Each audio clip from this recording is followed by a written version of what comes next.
When we do not know a person, and also when we do, we have to judge the size and nature of his achievements as compared with achievements of others in his special line of business. There's no other way. Measured by this standard, it is 1,300 years since the world has produced anyone who could reach up to Mrs. Eddy's waist belt. In several ways, she is the most interesting woman that ever lived, and the most extraordinary. Mark Twain.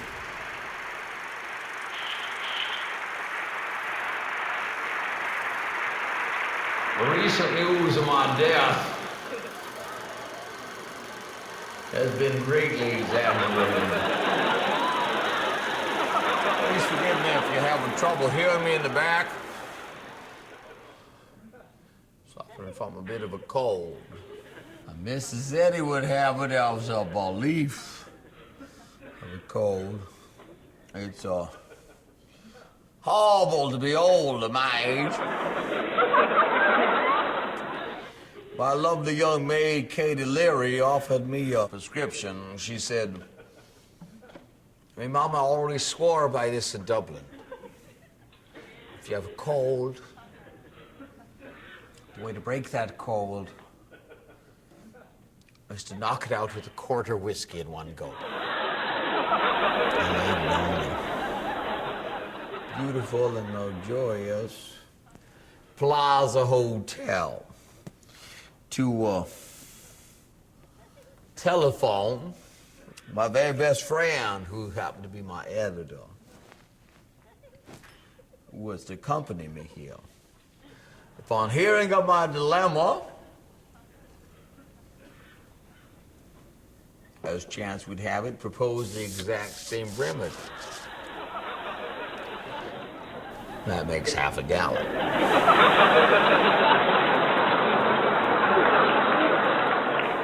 Hurry, I'm at the bar and this cure is killing me. You can hear the results of my medication libation and suggested the following. He said,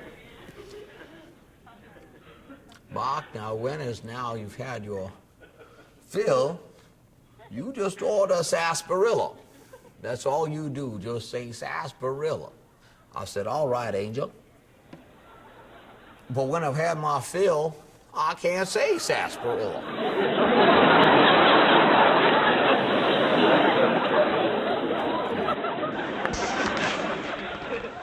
I got no qualms with Christian Scientists, just that money-grubbing plagiarist and swindler Mary Baker Glover Patterson Eddy, too good to even see me. No, I got no qualms with the doctrine at all. After all, good people, Christian Scientist believes that the Spirit of God, life and love, pervades the universe like an atmosphere. That whosoever will study science and health can get from it the secret of how to inhale that transforming air. That to breathe it is to be made new.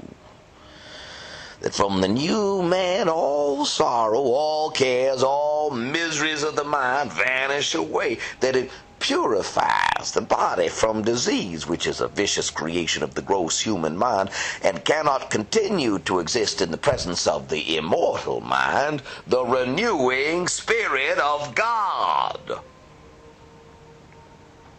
She has delivered to them a religion which has revolutionized their lives, banished the glooms that shadowed them, and filled them and flooded them with sunshine and gladness and peace. A religion which has no hell. The religion whose heaven is not put off to another time with a break and a gulf between, but begins here and now, and melts into eternity as fancies of the waking day melt into the dreams of sleep. They believe it is a Christianity that is in the New Testament, that it has always been there, that in the drift of ages it was lost through disuse and neglect, and that this benefactor has found it and given it back to man, turning the night of life into day, its terrors into myths, its lamentations into songs of emancipation and rejoicing. Emancipation and rejoicing. Well, yes, sir, don't part with your illusions. When they are gone, you may still exist, but you have ceased to live.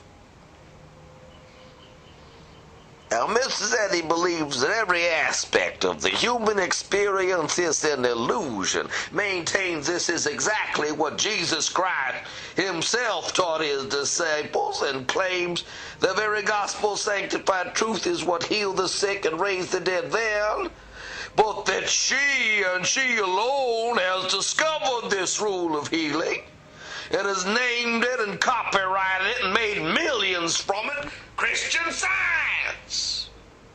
Science. Well, healing is now a science. Well, you can't depend on your judgment when your imagination's out of focus. Immortality for everyone, don't matter what sins or hell you live in or born from. Hell yes, immortality. Let us believe in it. It has been the belief of the wise and the thoughtful of many countries for 3,000 years. Let us accept their verdict. We cannot frame one that's more reasonable or probable. One of the proofs of the immortality of the soul is that myriads have believed it. They also believe the world was flat. I was always told that I was a sickly and precarious and tiresome and uncertain child, and lived mainly on allopathic medicines during the first 7 years of my life. I asked my mother about this in her old age. She was in the 88th year. And I said, I suppose that during all that time you were uneasy about me. Mama said, yes, the whole time. Afraid I wouldn't live, I said. Mama said, no. Afraid you would.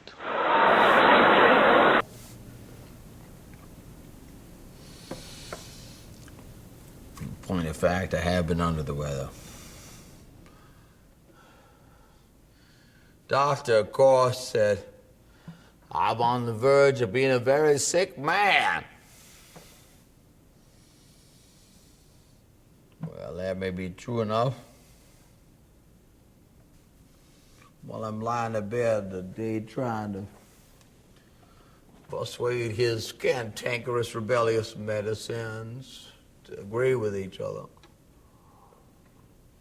But when I come out at night, I get a welcome like this.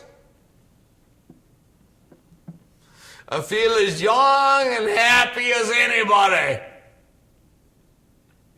And as for being on the verge of a very truly sick man,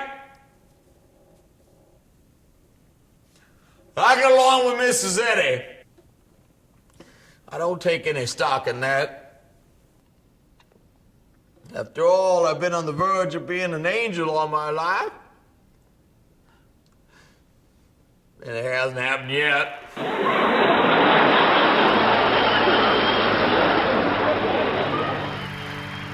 When we do not know a person, and also when we do, we have to judge the size and nature of his achievements as compared with achievements of others in his special line of business.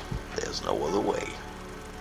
Measured by this standard, it is 1,300 years since the world has produced anyone who could reach up to Mrs. Eddy's waist belt. In several ways, she is the most interesting woman that ever lived. and the most extraordinary. Mark Twain.